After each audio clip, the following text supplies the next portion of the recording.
Il y a un thème que je vais aborder en particulier. On a réfléchi avec les organisateurs au thème en se disant que dans une bibliothèque, parler d'information, c'était particulièrement important. D'information, de fiabilité de l'information, de l'impact de l'information. Donc on va focaliser là-dessus, je vais focaliser là-dessus sur ma première partie présentation. Et ensuite, la conversation peut être complètement ouverte sur toutes les dimensions qui vous intéressent pour permettre de comprendre et d'éclairer à la fois cette guerre, ce qui se passe dans la société ukrainienne, ce qui se passe dans la société russe, ce qui se passe dans le voisinage. Donc sentez-vous libre de me poser toutes sortes de questions et je me sentirai libre de vous répondre je ne sais pas quand je ne sais pas. Depuis le mois de février de cette année, on a l'impression, beaucoup de personnes avaient une vague idée qu'il y avait un conflit armé quelque part dans cette zone-là, mais en se disant on n'en parle plus, donc en fait il ne se passe rien, c'est sans doute terminé. Et puis tout d'un coup cette guerre intervient et ça devient complètement central. Moi je voudrais souligner, et c'est très important, en fait l'histoire de cette guerre est très importante, et cette guerre commence à l'automne 2013, automne-hiver 2013-2014, parce qu'en réalité, ce qui se passe en 2013-2014, bien évidemment, ce qui se passe aujourd'hui en est la conséquence vraiment directe. Alors, que se passe-t-il en 2013-2014? Ça, vous vous en rappelez peut-être, donc ça fait 8 ans. En hiver 2013-2014, à partir de fin novembre, il y a en fait une mobilisation qui se met en place en Ukraine, en commençant par Kiev, mais après elle va se répandre un petit peu partout dans le pays, et qui va en fait, une mobilisation qui va devenir ensuite une révolution, avec un renversement du pouvoir en place, qu'on a appelé la révolution du Maïdan. Alors le Maïdan, c'est le nom de cette place à Kiev, c'est une place centrale, et en fait vous voyez sur cette image qui est prise dans les premiers jours, les premières semaines de la mobilisation, ce que vous y voyez, c'est le drapeau ukrainien que vous connaissez déjà maintenant, tout le monde a appris à connaître, et puis les drapeaux européens. Pourquoi les drapeaux européens? Et je pense que c'est vraiment très central pour comprendre ce qui se passe aujourd'hui en 2022. Les Ukrainiens se rassemblent sur la place à Kiev parce que le président en place, Viktor Yanukovych, qui est plutôt vu comme un pro-russe, en fait, change d'avis et refuse de signer au dernier moment un accord d'association entre l'Ukraine et l'Union européenne. Un accord d'association, c'est un partenariat privilégié. Et annonce à sa population qu'il ne va pas signer ça, mais qu'à la place, il va y avoir un accord signé avec la Russie. Et en fait, les Ukrainiens, surtout jeunes à ce moment-là, sortent dans la place en disant non, on est des Européens, en fait notre volonté c'est de se tourner vers l'Europe et pas de se tourner vers la Russie, on veut la signature de l'accord d'association. Et c'est ce qu'on a appelé l'Euromaïdan. Vous voyez, gardez en tête l'idée que l'Union européenne est un chiffon rouge tout autant que l'OTAN en fait pour le pouvoir russe, c'est quelque chose d'important. Et puis le président Yanukovych va envoyer la police pour tabasser les manifestants, et en Ukraine ça passe pas du tout. Et en fait la mobilisation grandit, et avec une revendication qui n'est plus que ça, mais qui est la revendication de faire partir en fait le président en place, jugé corrompu, jugé inapte en fait à répondre aux aspirations des gens. Alors on va voir justement comment est-ce que c'est reçu, comment est-ce que cette information est transmise en Russie, à l'est de l'Ukraine, à l'ouest de l'Ukraine, parce que c'est assez différent. Donc en fait, la place Maïdan va devenir une sorte de cité protestataire qui va s'installer sur plusieurs mois.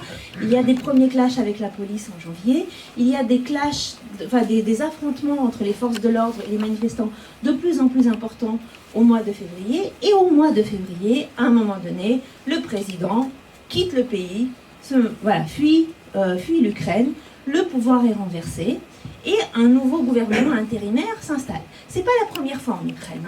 Il y a une chose à savoir sur l'Ukraine, c'est que c'est un pays dont le régime politique est totalement baroque, mais très pluraliste et très démocratique. C'est-à-dire que c'est du grand n'importe quoi, mais par contre, on renverse les dirigeants en permanence. Il n'y a pas de leader autoritaire. Vous voyez, les gens sur place peuvent être corrompus, mais le corrompu peut être sûr qu'on l'accusera de corruption et qu'on le renversera le coup d'après. Donc, ce n'est pas la première fois, c'est plutôt habituel. Sauf qu'en fait, ce qui va se passer en 2014 va être un petit peu différent, à savoir que, et là l'information va jouer un rôle absolument crucial, il va y avoir des désordres tout d'un coup, progressivement, au mois de février-mars, on sentira des désordres dans les régions est de l'Ukraine, les régions frontalières de la Russie. Donc il y aura des choses en Crimée, il y aura des choses dans la région de Donetsk, dans la région de Lugansk, mais aussi dans la région de Kharkiv, dans la région de Mariupol, dans la région de Dnipropetrovsk, voilà, un petit peu dans plein de grandes villes, avec on voit des sortes d'activistes essayer de dire, regardez, en fait, ils sont en train de... comment dire, on va voir quel est le discours en fait de ces séparatistes un petit peu plus en détail. Mais l'idée, c'est que en réalité, c'est des extrémistes qui ont renversé le pouvoir à Kiev. Ils cherchent à annihiler la langue russe. Ils cherchent à renverser, en fait, à nous priver de notre histoire d'amitié avec la Russie. Et en fait, on sait aujourd'hui que ces mouvements séparatistes, alors il y a des gens sur place qui y adhèrent, notamment à cause des médias. Mais pas que, mais il y a aussi, en fait, les organisateurs arrivent de la Russie. On a des personnes qui sont là. Alors, certains hommes en armes sans signe d'identification, mais aussi des civils qui sont là pour organiser un petit peu cette insurrection. Et donc, en fait, l'idée, mais c'est pas la première fois non plus que la Russie fait ça, l'idée, c'est de semer le trouble dans ces régions, donc des désordres ont lieu.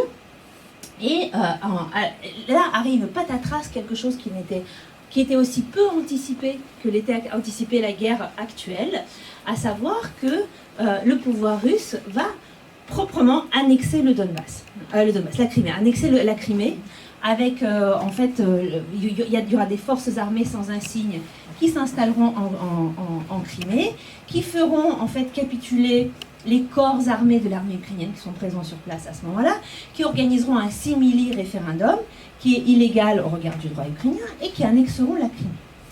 Et donc ça arrive en mars 2014, et à partir de mars 2014, on a également ces mouvements insurrectionnels qui se développent, qui prennent les administrations centrales dans les régions ukrainiennes, qui déclarent des républiques séparatistes, qui demandent le rattachement à la Russie. Et donc, en fait, à partir de ce moment-là, il va y avoir quelque chose. Au début, ça ressemblera à des opérations de maintien de l'ordre, c'est-à-dire que la police va intervenir, et puis petit à petit, ça ressemblera de plus en plus à une guerre. Et jusqu'à se muer en une guerre véritable. Alors, en fait, la deuxième phase dont je souhaiterais vous parler, c'est la phase de la guerre qui a lieu donc entre 2014 et 2022. Une chose qui est là, une guerre qui est en cours, mais qui par l'échelle en fait est géographiquement assez limitée. Alors qui combat? Côté ukrainien, en fait, lorsque la guerre commence, l'armée ukrainienne est quasiment incapable de combattre. Beaucoup de corruption, des armes dans un état assez déplorable, des organisations, il y a très peu d'hommes en réalité en état de combattre. Et donc en fait, le nouveau gouvernement ukrainien va encourager l'engagement volontaire des civils dans des bataillons qu'il crée, qui sont appelés bataillons de défense territoriale ou bataillons de la garde nationale selon leur ministère de rattachement. Et grosso modo, c'est des gens, alors peut-être pas comme nous tous, voilà, il y a quand même un profil social, mais c'est des civils, complètement des kidam qui combattent. Et c'est à ce moment-là que moi je commence à travailler sur ça et à faire beaucoup d'entretiens avec ces combattants. Vous avez, vous avez des gens de l'Ouest, vous avez des gens de l'Est, vous avez des gens qui ont des postes élevés, qui sont chefs d'entreprise, chercheurs, universitaires. Vous avez des gens qui sont infirmiers, menuisiers, sans emploi, etc. Tout âge, tout profil social. En fait, ils ressentent, et ça c'est quelque chose dont on pourra parler, ils ressentent en fait ça comme une menace, cette guerre comme une menace existentielle, comme une guerre de la Russie déjà contre eux radicalement. Donc on a au début beaucoup de ces combattants volontaires qui tiennent une arme pour la première fois de la vie et qui d'ailleurs ont des vieux, enfin ils ont des armes de chasse, ils récupèrent des kalash ici ou là, quand ils arrivent à prendre des armes russes, ils prennent des armes russes, mais c'est vraiment de briques et de broc, véritablement. Et de l'autre côté, on a à la fois des séparatistes, des gens qui s'engagent par conviction, qui sont à peu près dans le même état, mais en fait, on va avoir, dès les premières semaines, l'armée russe. Et on va avoir l'armée russe, une fois de plus, sans un signe, et ça va être un grand enjeu d'information en fait.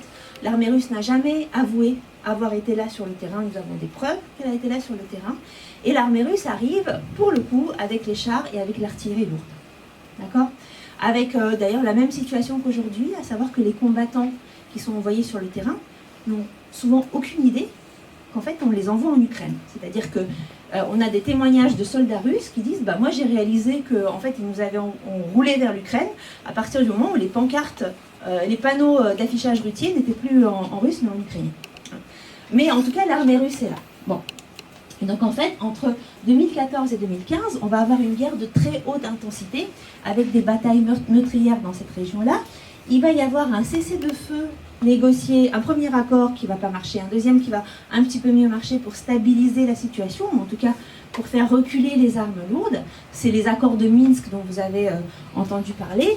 Les accords de Minsk ont été pas trop mauvais pour arrêter les tirs, mais très mauvais pour la partie règlement politique. Il y avait un piège à l'intérieur des accords. Et donc, en fait, à partir de 2015 jusqu'en 2022, on a une guerre qui est toujours là, mais qui est une guerre de basse intensité. C'est-à-dire que vous voyez cette carte que je vous montre, c'est une carte, elle est en ukrainien, et c'est la carte hebdomadaire diffusée par le ministère de la Défense ukrainien entre 2015 et 2022. Et grosso modo, au début, ça change pas mal, les lignes de front, on voit bouger les choses. Mais à partir de 2016, c'est la même. Vous voyez, c'est la même tout le temps. Vous voyez, il montre un peu combien d'armes, combien de machins. Mais là, voilà, là, vous ne voyez pas la date, mais là, grosso modo, c'est 20 juillet 2020. Donc c'est une carte relativement récente, toujours la même. Guerre de basse intensité signifie qu'il y a des morts toutes les semaines, mais de moins en moins. Et je dirais qu'en amont de cette attaque, au mois de février de cette année, on était au niveau le plus bas, en fait, de confrontation et de combat. On avait maximum une vingtaine de morts par mois, donc des deux côtés du conflit armé. Mais il n'y a pas de règlement politique, et en fait, ici se créent des républiques séparatistes qui, en fait, s'encapsulent. Elles sont un peu isolées, la Russie ne veut pas les intégrer. La Russie les a reconnues juste avant d'attaquer l'Ukraine, et pas avant. Et il y a une vie qui s'organise, avec une administration sur place, une espèce de... Voilà, ils délivrent des paquets d'identité, ils distribuent des passeports russes aussi, massivement. La Russie distribue ses passeports. Mais grosso modo, il y a une sorte de routine, avec un petit échange à travers la frontière. Les organisations internationales font en sorte que les gens puissent traverser quand les familles sont des deux côtés de la frontière. Donc on a l'impression que ça va geler complètement et que ça va rester là comme une espèce de... Voilà, une plaie qui gratte tout le temps, qui ne guérit pas complètement, mais bon, qui ne fait pas plus que gratter au final. Et en fait, vous voyez, lorsque le 24 février 2022, la Russie attaque l'Ukraine, pour le coup, massivement, et sur tout le territoire, elle a attaqué par l'Est, elle a attaqué par le Nord, ensuite elle attaque par le Sud. En réalité, c'est une surprise pour la totalité des observateurs, sauf quelques-uns, mais à ça on pourra en reparler. C'est une surprise notamment parce que la Russie n'avait aucun intérêt en réalité à faire ça, si on raisonne en termes d'intérêt. C'est-à-dire que la Russie avait un peu gagné cette guerre. Vous voyez, si l'objectif de la guerre était de déstabiliser l'Ukraine, de faire que jamais elle ne rentre dans l'Union européenne, qu'elle ait toujours une guerre qui pourrit un peu sa vie économique, son fonctionnement politique, c'était gagné. Vous voyez, avant février 2022, c'était complètement gagné. Donc en fait, ça a été... Et là, je ne vous raconte pas l'actualité de la guerre parce que vous la connaissez, mais on est passé à une autre échelle, à d'autres rationalités et d'autres logiques aussi. Mais pour les Ukrainiens, c'est bien la même guerre qui continue. Et en fait, les premiers à se réengager, on ne croyait pas à l'attaque, mais voyant la Russie amasser les armes à la frontière, beaucoup d'Ukrainiens qui s'étaient engagés en 2014-2015 ont recommencé à s'entraîner. Voilà. Alors, j'arrête là pour l'historique. Voyons un peu, comment l'interprétation et l'information ont beaucoup joué dans ce conflit armé. Alors en fait, l'information, à savoir comment est-ce qu'on comprend cette guerre, vous voyez, et qu'est-ce qu'on y voit comme logique, comme responsabilité, a joué un rôle absolument clé dans ce conflit. Je vais vous donner juste 3 exemples. Il y en a énormément. En fait, la désinformation pure a existé énormément dans ce conflit armé, et la désinformation pure, ça je le dis non pas par propagande, etc., mais d'après les sources que nous avons, elle était du côté russe. Du côté, en fait, ukrainien, on a eu, on a eu des journalistes, des responsables d'ONG, des responsables associatifs de tout pays qui ont enquêté, et dès que la Russie accusait de quelque chose, en fait, il y avait de l'investigation sur le terrain. C'est-à-dire qu'on a pu accuser les Ukrainiens de certains trucs et puis complètement les dédouaner pour d'autres choses. Côté russe, en fait, il y avait un assez grand monopole de l'information par les médias d'État. Alors voilà une affaire, par exemple, qui a énormément joué dans le début de la guerre. C'est l'affaire du petit garçon crucifié, de l'enfant crucifié de la ville de Sloviansk. À un moment donné, tout au début du conflit armé en 2014, donc on est sur la première chaîne de télévision russe, c'est l'une des principales chaînes de télévision, à 1 heure de grande écoute, et on a ce reportage où cette femme, avec un air extrêmement ému et en larmes, qui se dit habitante de la ville de Sloviansk, qui en fait était sous le contrôle des Ukrainiens et puis qui est passée sous le contrôle des séparatistes, raconte que les Ukrainiens, en arrivant, ont en fait tué, ont saisi un enfant et sa mère, tué la mère, je crois, mais surtout en fait crucifié le petit enfant de 4-5 ans sur un panneau d'affichage public. Vous voyez, ils l'ont cloué au panneau d'affichage public. Immense émotion chez les Russes, qui disent c'est quoi ces monstres, c'est quoi ces barbares, etc. Et immense émotion également à Donetsk ou à Lugansk, où les gens se disent mais qui sont ces gens qui nous arrivent dessus, quelles sont ces forces violentes. Peut-être que ce qu'on nous raconte, c'est effectivement à Kiev, il y a des monstres en fait qui sont en train d'agir. Bon, en réalité, on a très vite, bien évidemment, dès que ça a circulé, tous les journalistes occidentaux se sont précipités à Sloviansk pour essayer de trouver, de voir ce qui s'était passé sur le terrain, parce que c'était complètement énorme. Et Sloviansk, c'est pas grand, voyez. Et la grande place publique, c'est une place publique d'une petite ville. Et là, ils interrogent les gens et personne n'a rien vu. Personne n'a rien vu. Et en fait, après, on a retrouvé la femme qui a avoué ensuite aux médias être une personne qui en a payé, en fait, qui a jamais eu ça. On l'a payé pour raconter ça. Mais l'émotion a été énorme. Et moi, dans mes interviews, par exemple, avec les Ukrainiens qui avaient fui à ce moment-là vers la Russie, par peur de ça, ils me racontaient énormément l'affaire de l'enfant crucifié de Sloviansk, qui leur faisait très peur. Alors, ça, c'était un élément, vous voyez, pour instiller la peur de l'autre. Le deuxième, encore plus important parce qu'il est utilisé aujourd'hui, moins spectaculaire, mais très très important. Vous voyez, il y a cette place Maïdan où il se passe, où la mobilisation a lieu, où les manifestations ont lieu. Et sur la place Maïdan, eh bien, grosso modo, si vous voulez, tous ceux qui étaient contre le pouvoir en place se sont rassemblés. Et donc, ça a rassemblé des gens d'affiliations idéologiques, de préoccupations tout à fait diverses. Il y avait des gens qui représentaient leur ville, il y avait des sortes de tentes représentant leur ville, des gens qui représentaient des associations cosaques, des gens qui représentaient les religieux, des gens qui représentaient les vétérans de la guerre soviétique en Afghanistan, etc., etc. Et puis, il y avait également les mouvements nationalistes qui étaient présents. Parce qu'il y a des mouvements nationalistes en Ukraine, certains modérés, d'autres extrémistes, il y en a. Okay, et donc, chacun, il y avait des portraits du poète national Shevchenko, et puis il y avait des portraits de cet homme qu'on voit sur la gauche de la photo. Donc là, on est à la périphérie de la place, un portrait qu'on a accroché, et je ne sais pas si quelqu'un l'identifie. Bon, je l'ai mis en même temps. J'ai mal joué mon effet suspense. Donc, Stepan Bandera. Bandera est un personnage très ambigu de l'histoire ukrainienne. C'est quelqu'un qui représente en fait qui représente le mouvement nationaliste des années 30-40. Mais en fait, vous voyez, chacun y voit des choses différentes. C'est-à-dire que certains voient surtout chez Bandera un combattant anti-soviétique pour l'Ukraine indépendante. D'autres voient celui qui a collaboré avec les nazis. Alors Bandera lui-même, en fait, a collaboré avec les nazis d'une très courte période, c'est-à-dire qu'il a été très vite emprisonné et envoyé en camp par les nazis, et il est sorti qu'à la fin de la guerre.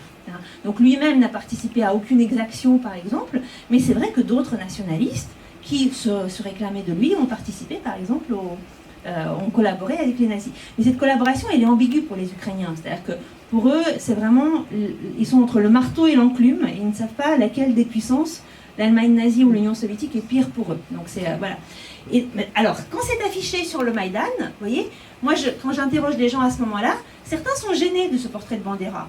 Vous voyez, ils sont beaucoup à être gênés. Et puis certains ne le sont pas. Mais tous se disent, bah voilà quoi, enfin on est tous là. C'est-à-dire que c'est une mobilisation inclusive, chacun arrive avec ses slogans. On peut ne pas être d'accord, mais il y a un objectif commun. Et en fait, dans les médias russes, ça deviendra une sorte de goutte de poison. Vous voyez, vous préparez une boisson, vous mettez une goutte de poison dedans et ça a tout pollué. C'est-à-dire que ça a tout discrédité. Et donc, en fait, ça va être la mobilisation sur le Maïdan va être présentée comme une révolution néo-nazie, okay, ou pro-nazie. Et en fait, le pouvoir qui en sera issu sera présenté comme un pouvoir pro-nazi. Et c'est ce qui permet, juste en montrant ce portrait, vous voyez, aujourd'hui, à Moscou, de dire, ben, en fait, c'est des nazis qu'on va aller combattre. Donc, énorme raccourci, hein, mais qui, pour les Russes, marche très bien, parce qu'en fait, les Russes n'ont jamais appris cette complexité de l'histoire. Vous voyez ce que c'était que le mouvement nationaliste ukrainien, les choix difficiles qu'ils ont eu à faire. Donc, voilà, pour eux, Bandera, bah, méchant, quoi, égale Hitler. Donc, voilà, tout ça marche très très bien et marche encore aujourd'hui. Encore un élément d'information, mais pour le coup, de l'autre côté, il y a une question qui devait être posée, enfin, qu'on se posait beaucoup en 2014-2015.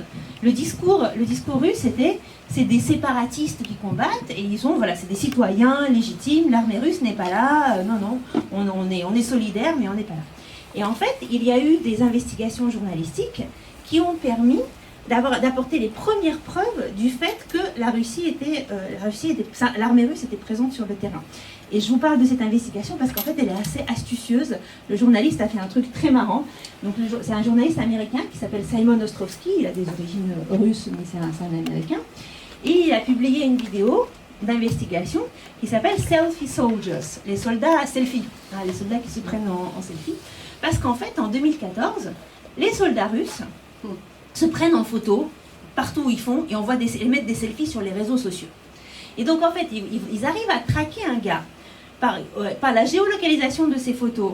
Ils identifient qu'il a été en Ukraine, ils prennent toutes ces images sur les réseaux sociaux et Ostrovsky, en fait, va se déplacer à des endroits qui sont géolocalisés et se faire prendre en photo à l'endroit exact où le soldat s'est fait prendre en photo. Et donc là, c'est une image comme ça. Vous voyez, le soldat, il est en train de poser, là, on identifie en fait des maisons assez caractéristiques, etc. Il est sur un tank. Et Ostrovsky va se faire prendre en photo exactement là. Et en fait, jour par jour, comme ça, il va réussir à le tracer et à l'identifier. Et donc ça, c'est aussi, vous voyez, ça fait partie du jeu sur l'information de l'autre côté. Comment est-ce qu'on peut en fait informer sur cette guerre de manière un peu plus inventive que la dénonciation. Voilà. Et alors la suite de l'histoire, c'est que la Russie va adopter relativement vite, dès 2016 si je ne me trompe pas, une loi anti-selfie, ce qu'on a appelé la loi anti-selfie, c'est-à-dire que les soldats n'ont plus l'autorisation de publier sur les réseaux sociaux, d'utiliser leur smartphone personnel et de publier sur les réseaux sociaux les photos quand ils sont en service militaire. C'est pas respecté. Voilà, donc on a encore un certain nombre. Celui qui sait chercher, en fait, arrive à trouver des informations. Donc ça, vous voyez, c'est le type d'enjeux, mais qui sont très très importants, parce que ça circule chez nous également. Vous voyez, l'histoire des portraits du nationaliste sur la place Maïdan, ça a eu énormément d'impact sur la manière dont nous avons perçu, en fait, ce qui se passait en Ukraine. Alors aujourd'hui, qu'en est-il aujourd'hui? Alors, pour comprendre ce qui se passe aujourd'hui, je vous donne un petit élément de contexte sur la manière dont fonctionnent les médias en Russie. Parce qu'en Russie, c'est devenu très particulier. Donc, avant 2022, les médias sont déjà dans un contexte très contraint. Il y a des législations qui leur une législation qui a été de plus en plus largement appliquée et qui existe, surtout depuis le début de la guerre en 2014, qui leur donne par exemple un statut qui est le statut d'agent de l'étranger à partir du moment où ils sont... Officiellement, c'est quand ils reçoivent un financement d'une instance étrangère. Le financement peut être de 10 euros. Il n'y a pas de limite inférieure. Mais surtout, en fait, les indésirables ont un espèce de marquage comme ça, agent de l'étranger, qui leur pose des problèmes administratifs, qui leur met des bâtons dans les roues. Mais en fait, les médias russes ont continué à fonctionner en Russie et ont été extrêmement inventifs. C'est-à-dire qu'avant 2022, on a la couverture de la guerre telle qu'elle est faite par les médias d'État et notamment la télévision, ou les médias qui sont affiliés, qui sont fidèles à l'État. Et puis on a une couverture alternative en fait qui est facile à trouver. Alors celui qui se pose des questions, il lui faut 2 secondes exactement pour trouver d'autres visions de la guerre. Et les Russes en fait sont très partagés à partir de 2014 sur leur interprétation des événements. Mais au final, ça leur semble une guerre qui n'est pas chez eux, donc c'est pas très très important, qui ne les concerne pas. Donc Poutine attaque, l'armée russe attaque l'Ukraine le 24 février 2022, le 5 mars 2022, donc très peu de temps après, rentre en vigueur une loi qui en fait va complètement rendre impossible toute couverture de la guerre par les journalistes russes. Donc à partir de ce moment-là, en fait, grosso modo, le cœur de c'est une loi contre la désinformation. Mais qu'est-ce que la désinformation? La désinformation, c'est toute information discordante avec la communication officielle de l'État russe.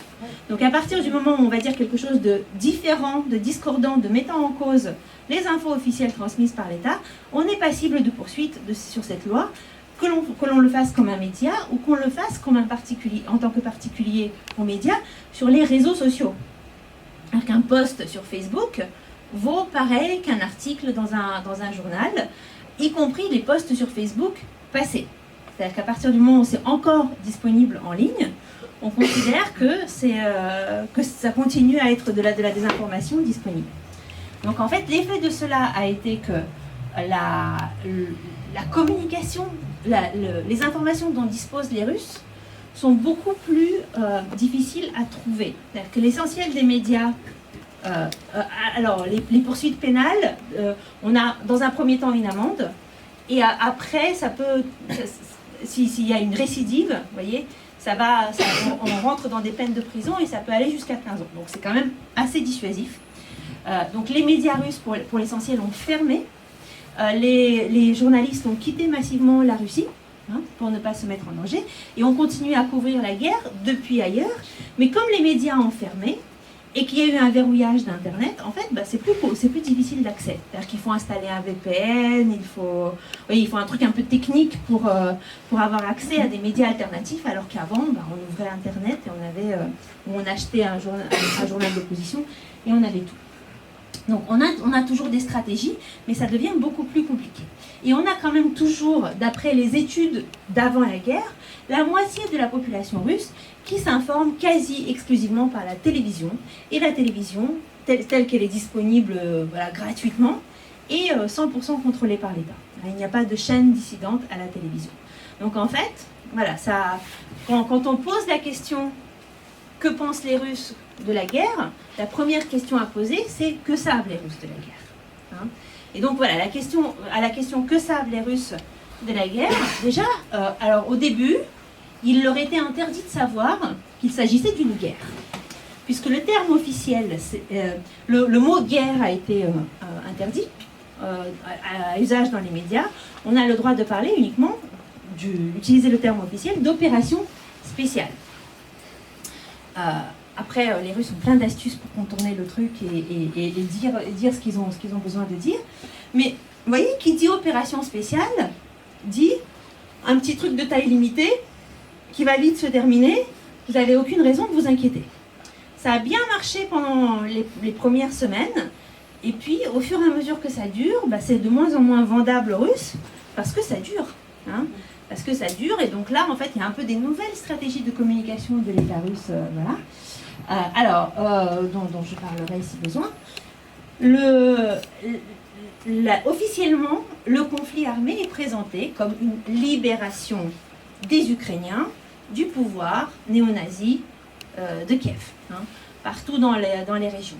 Et en réalité, en fait, vous avez une petite moitié des Russes. Il y a des sondages un peu indépendants qui sont conduits, des enquêtes un peu indépendantes qui arrivent à être conduites un peu clandestinement.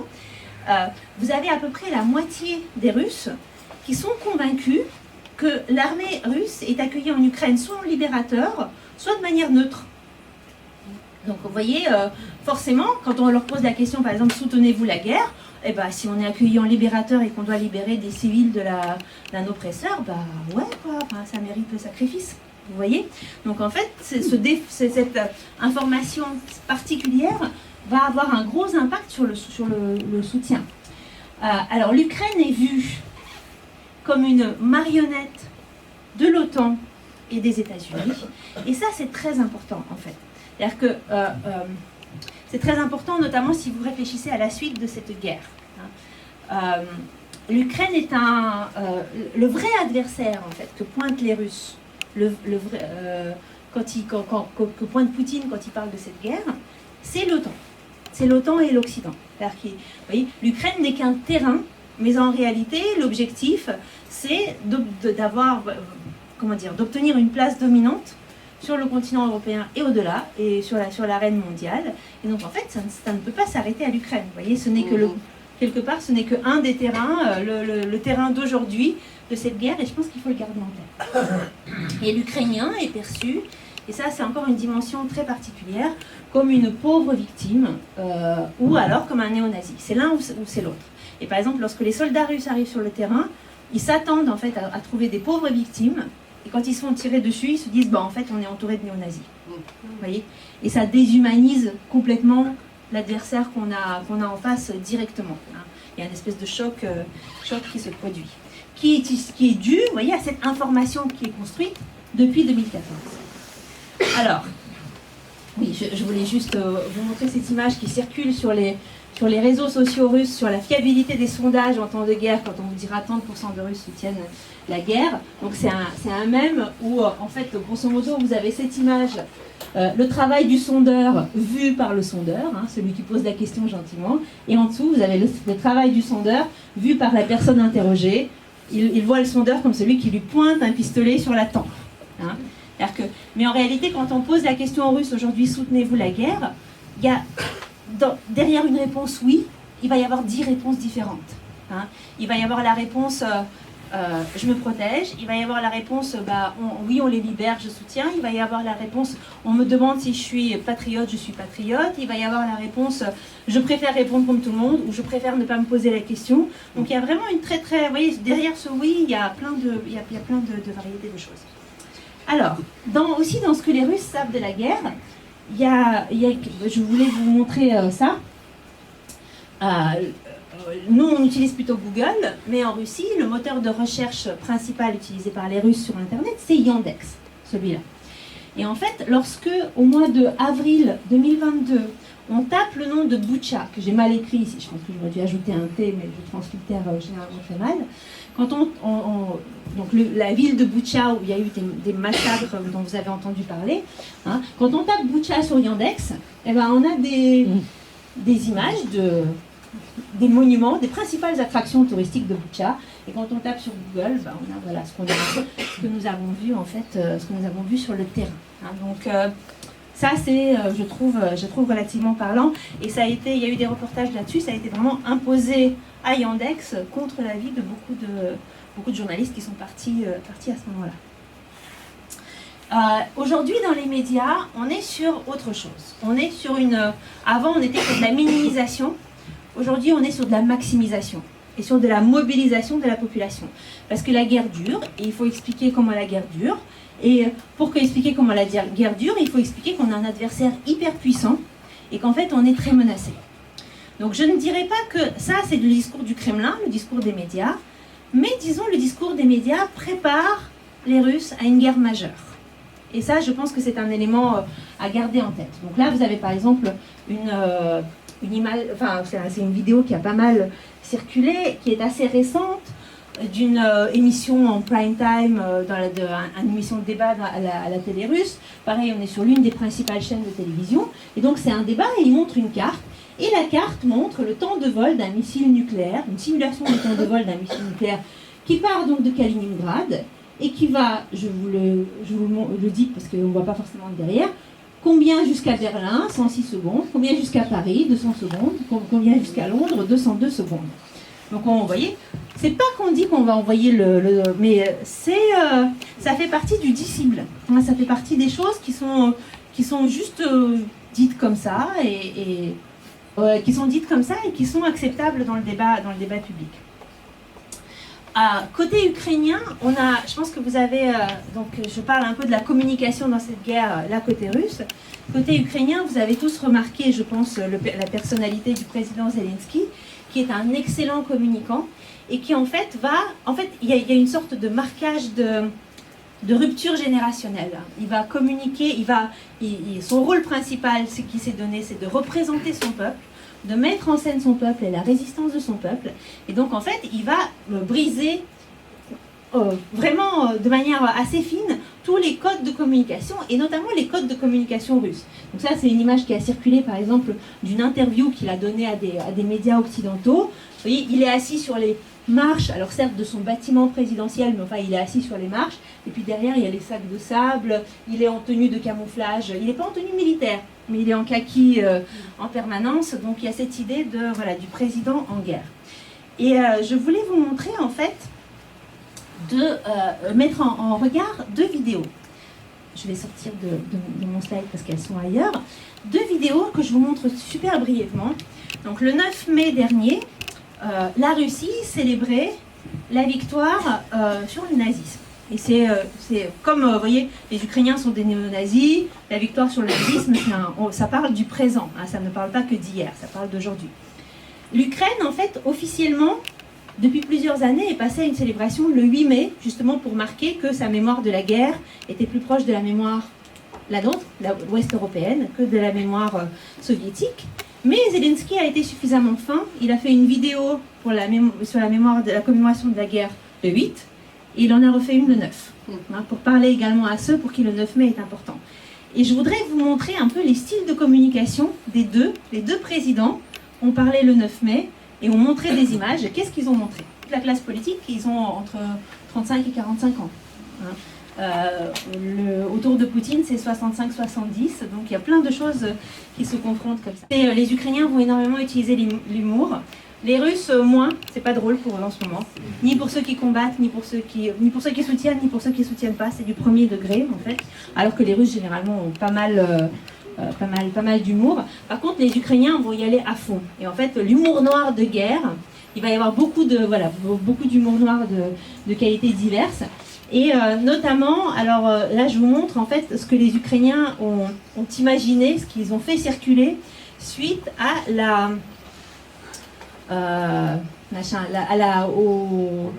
destruction, au naufrage du vaisseau amiral Moskva, qui a été descendu par les Ukrainiens. Alors ça c'était en amont de la descente du vaisseau amiral. En fait, vous voyez, vous avez un soldat ukrainien là-dessus qui fait un doigt d'honneur au navire.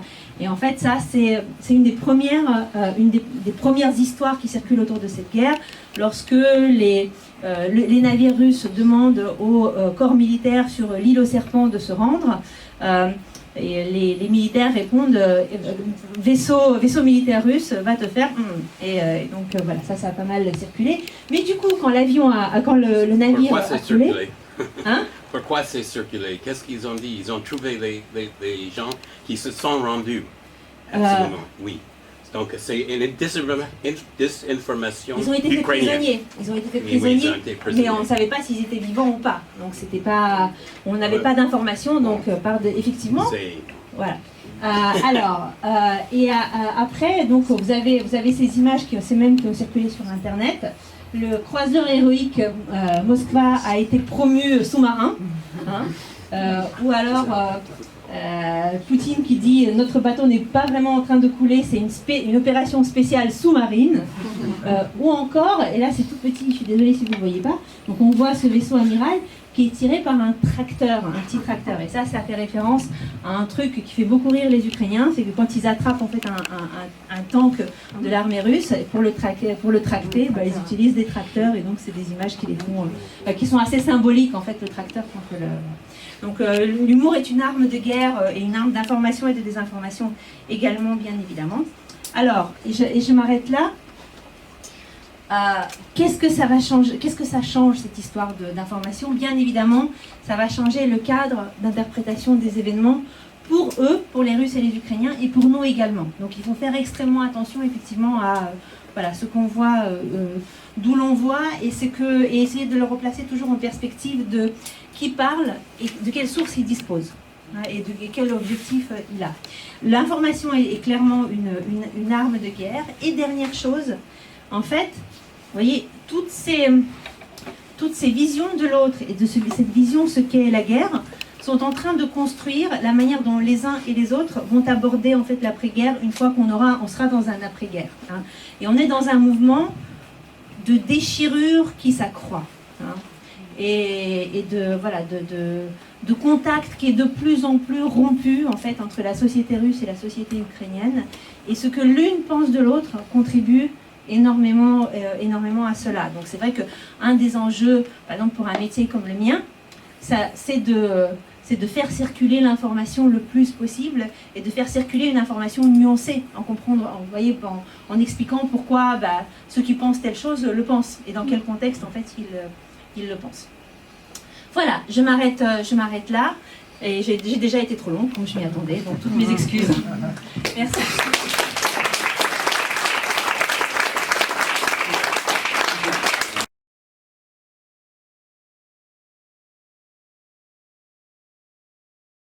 Alors pour ce qui est de la manière dont par exemple les mères de soldats peuvent agir.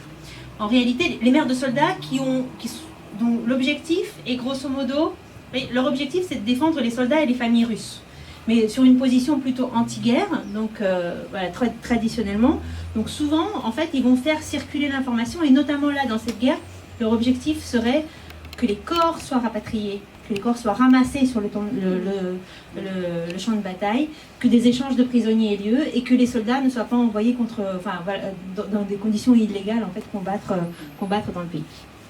Elles ne peuvent pas utiliser le mot guerre. Vous voyez, la dirigeante de la plus grande association des mères de soldats disait l'autre jour, pendant les premières semaines, je ne savais pas trop comment parler. En fait, maintenant, je sais, j'ai trouvé les moyens de contourner les choses, mais en revanche, les institutions ne sont pas du tout réceptives. C'est-à-dire qu'autant dans les guerres précédentes, les institutions militaires étaient réceptives, par exemple, à l'idée de ramasser et identifier les corps, là, pas du tout. Et en fait, mon idée contre-intuitive, mon idée intuitive était que dans cette guerre, les familles russes étaient plus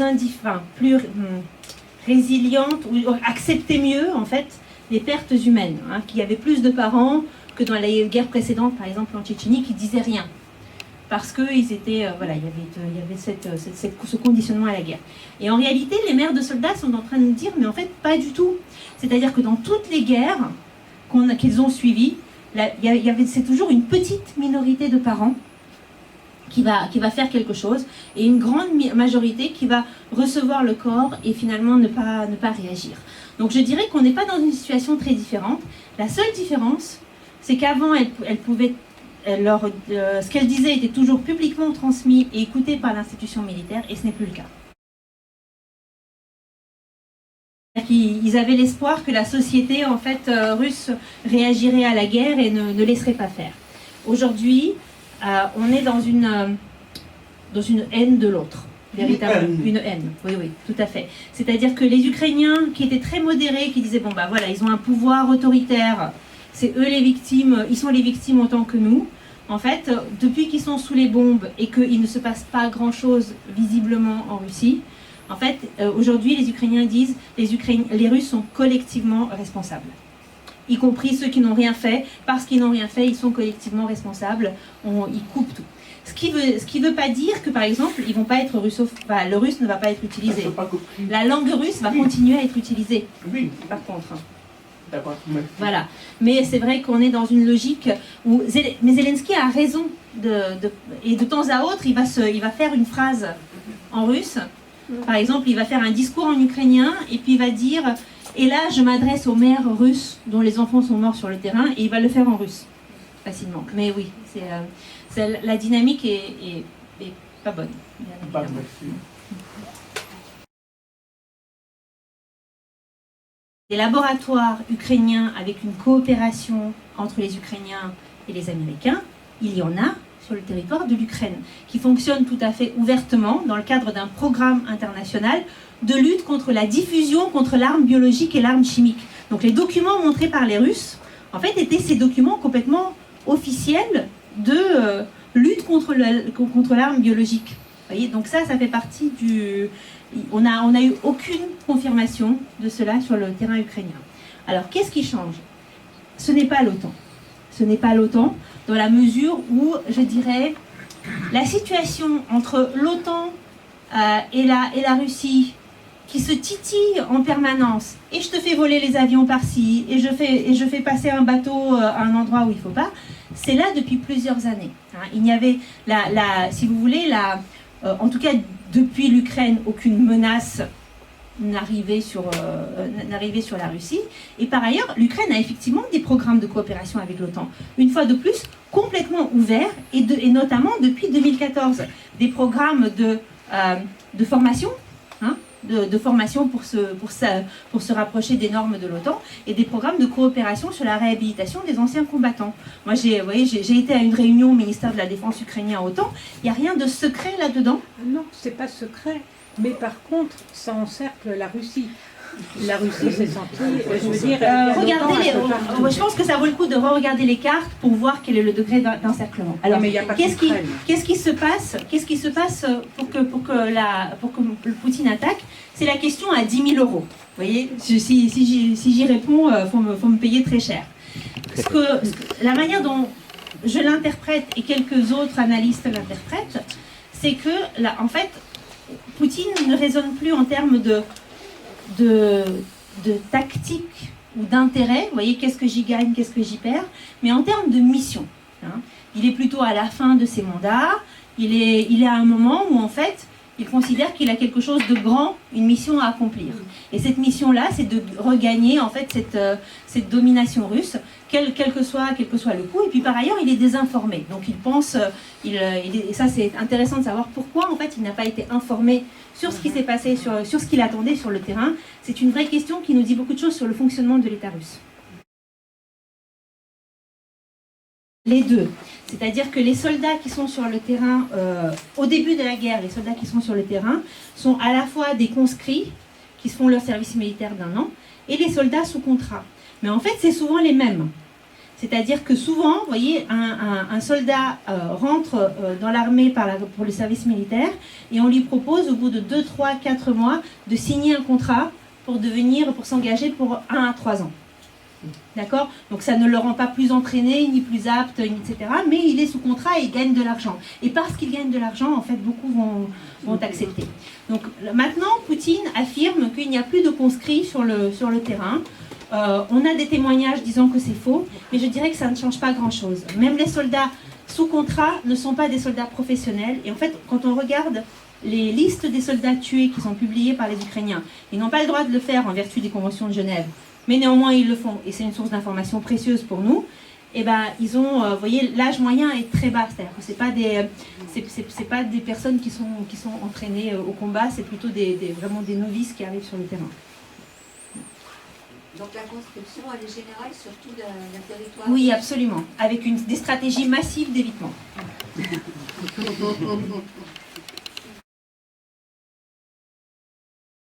Alors, difficile de répondre, mais je pense que ça va de pair de toute façon avec le changement du régime politique. et le changement voilà, d'orientation géographique aussi. Parce que les années 90, effectivement, sous Yeltsin, qui ne sont pas les années non plus les plus... voilà, il se passe plein de choses peu avouables dans ces années-là, mais je dirais le partenariat avec les États-Unis et avec l'Europe sont le choix qui est fait à ce moment-là. Et donc en fait, pour dérouler son discours de nous avons été injustement mis de côté, menacés, qu'on entend en fait beaucoup aussi aujourd'hui de la part de la Russie, et qui en fait résiste à aucune hypothèse de terrain, et bien on va dire que l'OTAN menace. Par ailleurs, en fait, l'adhésion de l'Ukraine à l'OTAN n'a jamais été à l'ordre du jour pour l'OTAN. Donc c'était une hypothèse tellement hypothétique que l'adhésion de l'Ukraine à l'OTAN n'était pas à l'ordre du jour. Donc je dirais que c'est très disproportionné d'attaquer massivement un pays parce que l'OTAN est là, alors que l'OTAN a peu de chances d'être là et encore aujourd'hui. Les armes de l'OTAN, ils sont en tout cas. Mais bon. Pardon ? Les armes de depuis la l'OTAN, guerre, ils sont très bien. Mais depuis le début de la guerre, en réaction à la guerre, pas en amont. En amont, c'était pas faute de demander. Hein. J'ai entendu les Ukrainiens à plusieurs reprises demander des armes. En fait, la coopération incluait tout sauf des livraisons d'armes. Ils pouvaient livrer des casques, vous voyez, des trucs comme ça, mais certainement pas les armes. Là, c'est la guerre qui va complètement changer le terrain, effectivement. Ils ont pas été. C'est pas qu'ils n'ont pas été respectés, c'est qu'il n'était pas possible pour les Ukrainiens de les mettre en place à cause du piège. Donc en fait, le volet proprement militaire et humanitaire, c'est-à-dire le cessez-le-feu, le respect d'une zone grise dans laquelle il n'y avait pas d'armes lourdes, etc., était respecté. C'était dans le volet politique qu'il y avait un problème. Le volet politique supposait que les régions séparatistes devaient être réintégrées à l'Ukraine à l'issue d'élections libres et pluralistes. Ok ? Super. Sauf qu'en fait, il ne précisait pas, c'était pas... Voilà, on n'avait pas pensé... Enfin, ceux qui auraient dû y penser, on va penser. Les Russes ont pensé, bien évidemment. Au moment de la signature des accords, il n'y avait pas de clause de retrait de l'armée russe des territoires occupés avant l'organisation des élections. Donc en fait, les élections allaient être organisées dans des territoires contrôlés par la Russie. Et ça, pour l'Ukraine, c'était inacceptable, parce qu'on savait très bien qui allait gagner, et on savait très bien ce que ça allait donner, en fait, en termes d'ingérence. Signé par Merkel et par France. Ah, bien évidemment. Erreur, oui, mais bien évidemment, erreur dans la conception de ces accords, ce qui les rendait politiquement très difficiles. Donc il y a eu des essais d'amendements, etc., mais ça n'a jamais été mis en place. Il y avait une faille dans les accords. Alors en fait, il y a le pays et il y a le président. Oui, il y a vraiment deux choses assez différentes. Rappelez-vous, en 2020, il y a des élections présidentielles au Bélarus et une grande contestation populaire contre des résultats truqués des élections et contre le président Loukachenko, qu'il a réussi à écraser par la force, mais la situation sur le terrain est très instable. C'est-à-dire qu'on a une part importante, un gros tiers de la population biélorusse qui... est très très défavorable à son président. Ça, c'est un premier élément. Donc il ne peut pas faire ce qu'il veut, c'est pas stable intérieurement. Deuxième élément, leur armée, en fait, est dans un état, c'est une armée qui n'a jamais combattu, qui n'a jamais été conçue pour combattre, où grosso modo, il y a 3% des Biélorusses qui sont favorables à l'entrée de l'armée biélorusse dans la guerre, donc ça fait 97% de défavorables. Et puis, en fait, ils savent très bien que s'ils sont envoyés dans cette guerre, au vu de leur préparation, c'est comme de la chair à canon, en fait, au service de la Russie. Donc, en fait, la société est très contre, et il y a des actions de sabotage, d'ailleurs. Vous avez peut-être entendu parler de ça, des actions de sabotage sur les chemins de fer, hein, des transformateurs qui sont, voilà, bref, des trucs techniques que j'ai pas compris, mais qui ont l'air d'être assez efficaces. Donc en fait, Loukachenko, il a fait ce qu'il a toujours fait, c'est-à-dire il joue le chaud et le froid, la carotte et le bâton. Il va dire à Poutine, on est votre allié, on est le plus grand ami, le plus grand frère, etc. Et puis on fait traîner. Et donc je pense qu'il y a peu de chances, et puis il n'y a aucun intérêt pour la Russie d'utiliser cette armée-là, mais il est vrai que maintenant Loukachenko n'a plus les moyens de résister, par exemple, au passage des armes et des corps armés par son territoire. Ça arrivera, donc, mais pas au-delà, je pense. Pas au-delà. pense qu'il y a un chiffre qui peut nous éclairer. Aux dernières élections parlementaires, il y a des partis d'extrême droite qui se sont présentés aux élections parlementaires en Ukraine. Ils ont obtenu 2% des voix. Il n'y a aucun député d'extrême droite dans le Parlement ukrainien. Il y a des forces nationalistes, effectivement. Mais les forces nationalistes aujourd'hui, et notamment depuis 2014, ils sont, en fait, leur seul ennemi affiché, c'est la Russie, en réalité. Et ça, c'est une construction de la guerre. Mais ils sont effectivement assez, enfin, c'est circonscrit, vous voyez. Et des mouvements d'extrême droite, vous en avez dans tous les pays. Nous sommes bien placés pour en parler. Hein. Voilà. Mais effectivement, alors pourquoi est-ce que ça marche, du coup, le discours?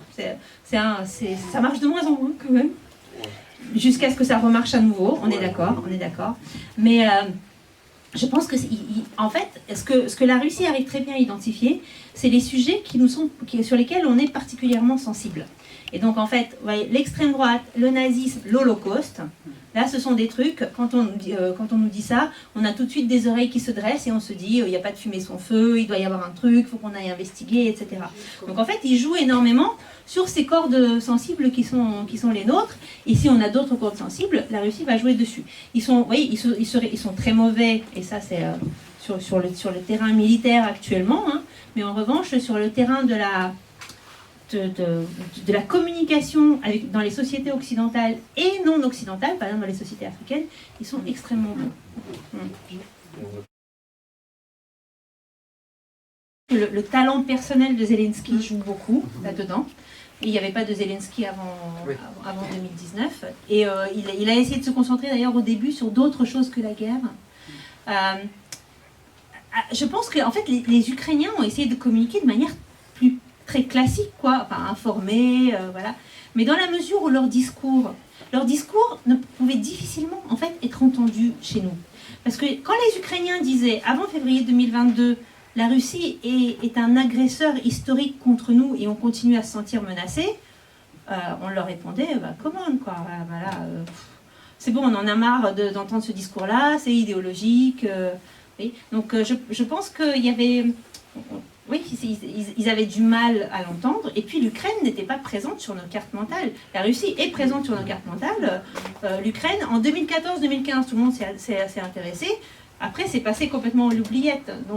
Donc c'était très difficile. Mais Dieu sait qu'ils ont essayé, hein, pour être en contact avec tous ces gens-là. Ils ont essayé, mais aujourd'hui, effectivement, aujourd'hui, ça prend une autre tournure, bien évidemment. Mais c'est aussi parce qu'on se sent personnellement menacé. L'Ukraine serait 2000 km plus loin, on s'en ficherait complètement de la communication du président Zelensky.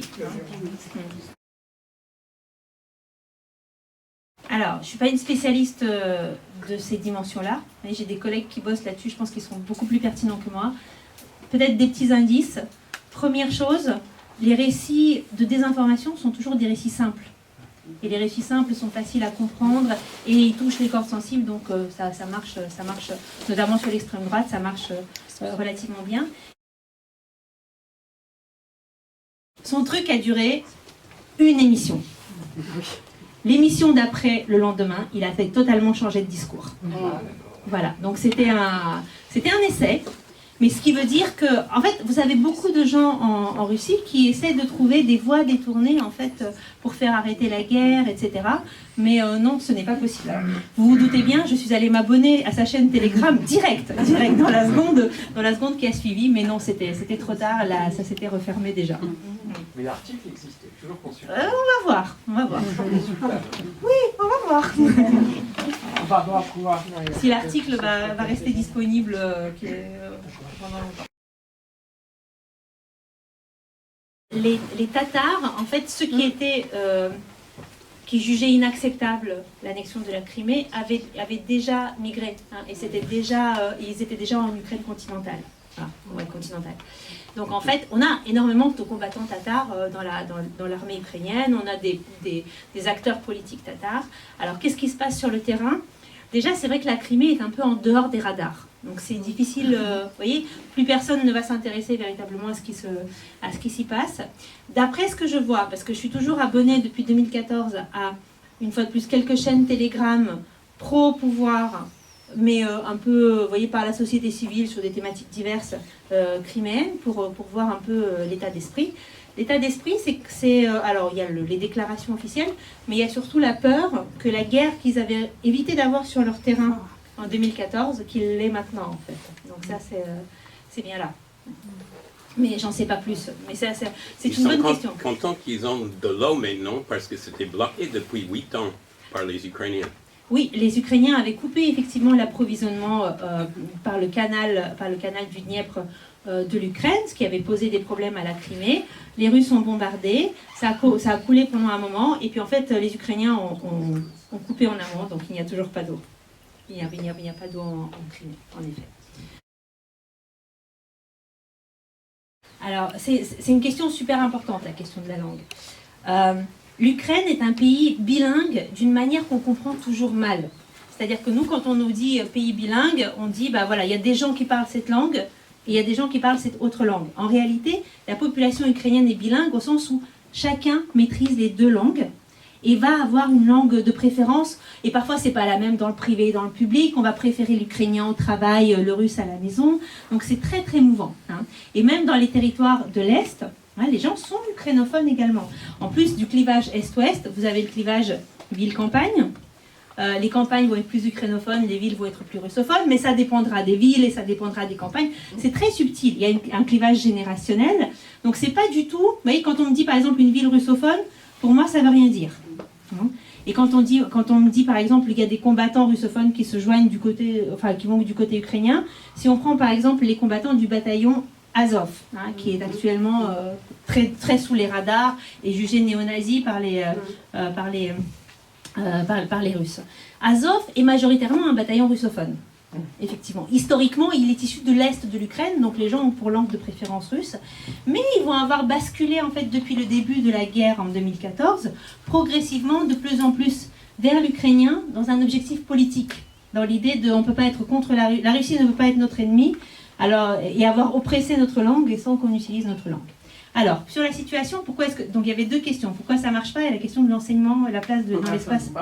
Pourquoi ça ne marche pas, le projet Russophonie Monde Russe? En fait, ce projet est un projet qui est d'une part un peu coquille vide. C'est-à-dire que pour les Ukrainiens, la langue compte relativement peu. Alors maintenant, elle va compter beaucoup plus. La guerre va créer des logiques. Mais avant 2014... Ce qui compte, c'est d'avoir, et même entre 2014 et 2022, ce qui compte, c'est la volonté civique d'être ukrainien. Peu importe qu'on soit juif, ukrainien, hongrois, peu importe qu'on soit russophone, ukrainophone, autrophone, vous voyez. Donc il y a vraiment c'est souligné. Et Zelensky représente très bien ça. Vous voyez, Zelensky, dont l'ukrainien fait un peu grincer des dents les Ukrainiens puristes. C'est-à-dire qu'ils parlent bien, mais ils parlent, hein, il y a des petits mix, quoi. Les puristes ne diraient pas ça comme ça. Donc ça ne pouvait pas s'implanter parce que le clivage n'était pas linguistique. Alors, pour ce qui est de la place dans l'espace public, avant la guerre, en fait, ça va dépendre des régions. Ça dépendait des régions, avant 2014. C'est-à-dire que, par exemple, les écoles avaient la liberté de choisir la langue de l'enseignement. Et donc, dans les régions comme le Donbass, eh bien, il y avait une majorité d'écoles en russe et une minorité en ukrainien. Et à l'ouest, c'était l'inverse. Sachant qu'aller dans une école russophone et ukrainophone, c'est beaucoup des histoires aussi de prestige, il y a plein de trucs comme ça. Dans certaines régions, c'est l'ukrainophone qui est prestigieuse, dans l'autre, c'est la russophone, voilà. Jusqu'en 2019, la situation dans les écoles est restée la même. C'est à partir de 2019 que le pouvoir a dit, bon, allez, on arrête, et en fait, notre langue étatique, c'est l'ukrainien, et donc tout l'enseignement se fera en ukrainien. Jusque-là, moi, les copains qui avaient leurs enfants dans les écoles russophones me disaient, le manuel scolaire est en ukrainien, les manuels officiels sont tous en ukrainien. Le prof parle russe, l'élève lui répond en ukrainien, et tout va bien, et c'est comme ça que l'Ukraine fonctionne. Et c'est effectivement comme ça que l'Ukraine fonctionne. Vous voyez ? Mais maintenant, on va avoir de plus en plus en fait une crispation sur la langue, ce qui n'était pas du tout l'objet avant la guerre. Voilà. C'est une vraie question, c'est-à-dire qu'on perd de la pertinence chaque jour qui passe. Pour l'instant, vous voyez, depuis le début de la guerre, moi j'ai travaillé essentiellement à distance. Bon, aussi parce que j'ai des cours à la fac et que je peux aller nulle part. voyez. Mais la question, c'est qu'est-ce qui se passe ensuite? La société ukrainienne se transforme très très vite. La guerre, ça transforme une société à une vitesse radicale. Donc là, je suis en train de planifier un voyage. Dès que les corrections de copies sont finies, je prévois d'aller en Ukraine. Est-ce que je vais pouvoir aller en Russie? Vous voyez, en 2014-2015, je pouvais. Je pouvais aller. Les gens me répondaient pas véritablement. C'est-à-dire que des réfugiés, j'ai réussi à en attraper. Mais dès que les autorités du centre de réfugiés ont compris qu'il y avait une sociologue qui traînait dans les parages, eh ben, c'était terminé. C'était terminé, ils m'attendaient à la sortie et donc plus personne n'a voulu me parler. Alors déjà, l'après-Poutine de 2024, il peut se passer des trucs quand même depuis, enfin avant là. La Moldavie avec la Transnistrie était déjà, c'était déjà un peu orange vif, vous voyez. C'est-à-dire qu'on se doutait bien que ce serait la prochaine zone d'instabilité, notamment depuis l'élection de Maya Sandu, qui est une présidente très pro-européenne, donc ça a chauffé. Mais là, il y a eu un militaire russe qui s'est exprimé, enfin un haut gradé, qui a dit oui, la Transnistrie, tout ça, donc les Moldaves sont devenus complètement fous. Je dirais que si on raisonne, vous voyez, si on considère je ne pense pas que ce soit la question, c'est de savoir, la question n'est pas dans les mouvements séparatistes, mais dans la capacité de la Russie à entretenir les mouvements séparatistes et à agir sur ces terrains-là. Parce qu'avant, ils étaient en position de force, il n'y avait que les Russes sur le terrain, tout le monde s'en fichait.